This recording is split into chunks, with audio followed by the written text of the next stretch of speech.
பாதிக்கப்பட்ட மக்களை வந்து அவங்க வீட்டில் போய் சந்திக்கிறது தானே சார் முறையாக இருக்கும். இப்போ உயிரிழந்த மக்களை வந்து அவங்க வீட்டில் போய் சந்திச்சா சரி.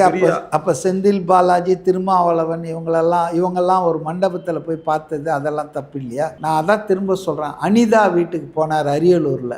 அவங்க என்ன தாவேகா கட்சியா? அப்போ அவர் கட்சியே ஆரம்பிக்கலை. ஒரு மனித உயிர் போயிடுச்ச அப்படின்ற ஒரு மனிதாபிமான அடிப்படையில் போனார். மண்டபத்துக்கு வாங்கன்னு சொல்ல. அதே போல் தூத்துக்குடியில் சுட்டு கொல்லப்பட்டார்கள் ஏராளமான பேர் போலீஸால். அப்போவும் அவங்கவுங்க வீட்டுங்களுக்கெல்லாம் போயிட்டு ஆறுதல் சொன்னவர். அப்போவும் அவர் அரசியல் கட்சிலாம் இல்லை, நடிகர் தான், பிரபலமான உச்சத்தில் இருந்த நடிகர்.